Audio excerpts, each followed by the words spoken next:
Welcome back to Hagie Manufacturing. We're here today to talk about a machine's crop package. Typically when we talk about a machine's ability to spray crops in the postseason or late season, we tend to focus on clearance, underframe clearance. But just as important as clearance is the crop package. At Hagie Manufacturing we refer to the crop package as the space between the torque hub face and the wheel motor face.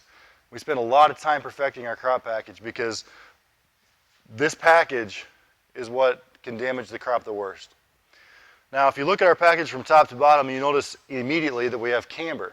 Camber being the bottom of our tire is pulled in farther than the top of our tire. There's about 2 degrees there. We do that for 4 reasons. The first reason is it puts the tread underneath that wheel motor package so that as we center the wheel motor package in the row, the tread is immediately below that. The second reason is it frees up our suspension and steering system.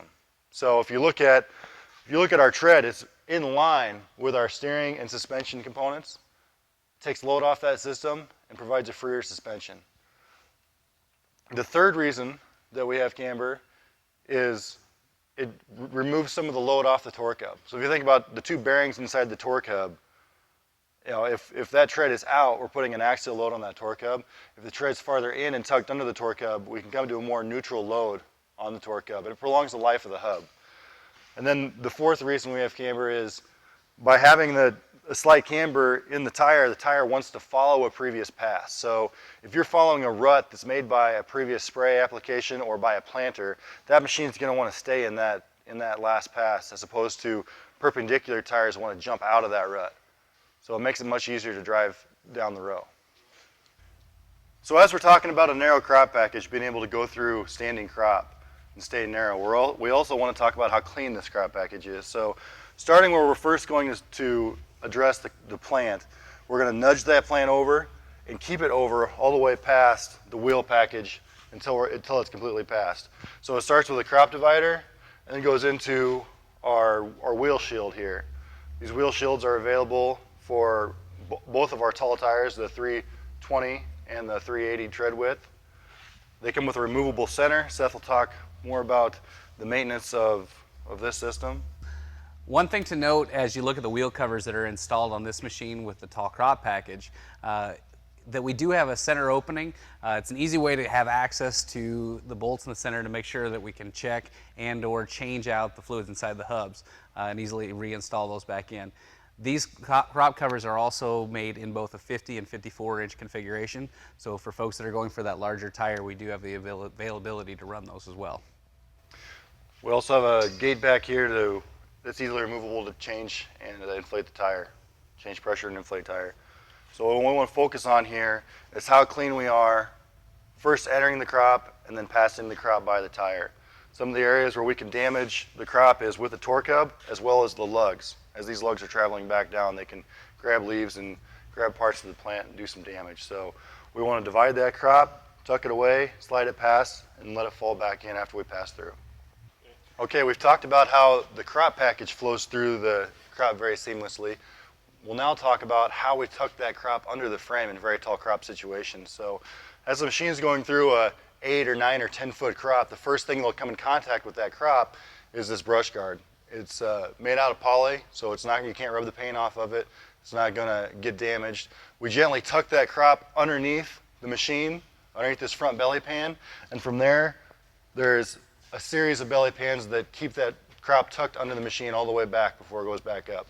We see the most damage to the crop and the most damage to the machine where we initially come in contact with the crop. So right up here around these crop dividers and up here around this brush guard is where we want to have the most gentle surface to tuck that crop under, protect the machine from the crop, and to protect the crop from the machine.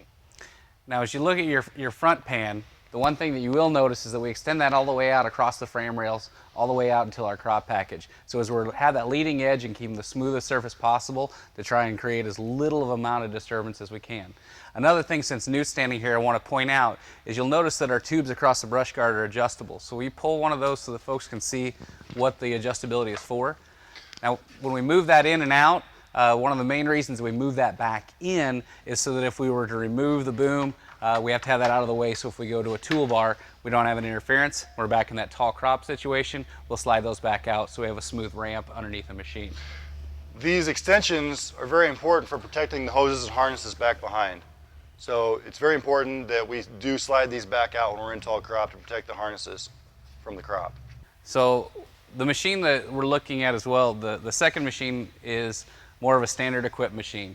And in this case, the machine was ordered without the tall crop package. We still have up to 76 inches of underframe clearance depending on tire option, but the attention to detail was made so that underneath of this machine, even if we don't have the tall crop package, we still have a smooth entry and exit from all the crop. We may still pick up a little bit more debris, a few more leaves and things than we do with a tall crop package, but for this customer that purchased the machine, maybe not planning on doing all that late season spraying, the machine is still fully capable to allow him to have a full season application machine. What we want to demonstrate today is the difference in some of the options that Hagie has available, not only tires but also the tall crop package. So the first machine, the machine that's directly behind me here, is an Scs 10 Poly Standard. So it does not have a tall crop package, it does not have the brush guard, does not have the crop dividers, the stainless steel front that you'll see with our tall crop package. It also has the more standard 46-inch tires on it. Now when we move over to this STS 16, this machine is equipped with a tall crop package. So it's got hubcaps, crop dividers, it has our taller 54-inch tires on it, it has the brush guard and the stainless steel front to protect that crop from the machine and to protect the machine from the crop. One other thing to notice, as Newt just talked about, from a 46 to a 50-inch tire, is that we look at underframe clearance on the machine being affected. Another impact between a 46 and a 50 and a 54-inch tire is we spread out our weight over a larger flat plate area on the tire. So for example, on this STS 10, where we're looking at a 46-inch tire, we're putting the weight on a smaller footprint as opposed to this 380-105 R50. Now we'll lead over to some other information about that in just a second as we look at a couple more tires. A big area of concern for row crop sprayer selection and tire selection is compaction.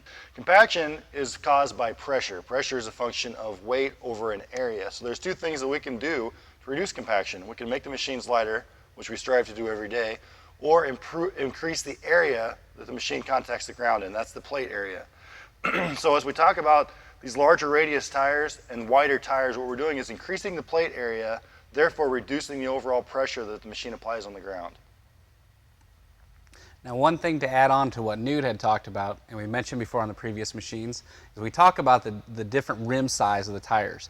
So we've got two 380 tires here stacked up side by side. And the one thing to notice here is we're looking at flat plate, we're looking at rim size, is we're looking at the front tire. This is a 380/90R54 tire. So we go to that larger rim, but we have a shorter aspect ratio. This tire has essentially the exact same rolling radius as the tire behind it, which is a 380/105R50.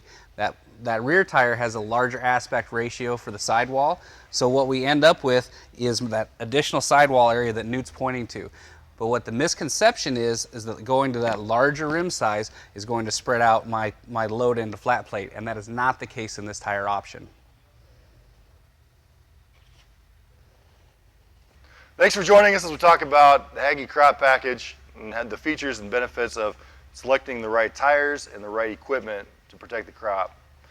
As you guys think about other things you'd like Seth and I to talk about, please hit us up on social media, Facebook, Twitter. Make sure to check back here on our YouTube page. We'll be adding videos coming forward with further information about the machines and application in the field. Thanks again for tuning in, guys.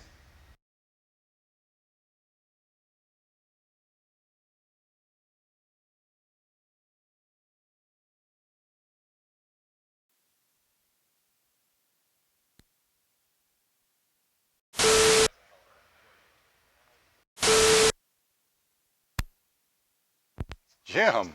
Woo. Stumbling. Yeah. I'll start over. Okay. Yeah, you probably. I gotta reshoot the crop package. Hey folks, we're back again to talk about tires. A lot of folks don't realize what difference it makes, the tires you put on a sprayer. But we got two sprayers here side by side. I gotta start over now because I said tall crop package. Come on, man. You're thinking about it too hard. It's the tall crop package, man.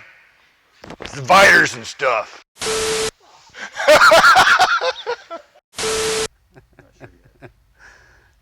Actually, he's just creating a blooper roll. Perhaps. Reduces yield, whatever. I'm starting over. He keeps making this longer. Mm-hmm. How's that happen? Are you rolling? I need a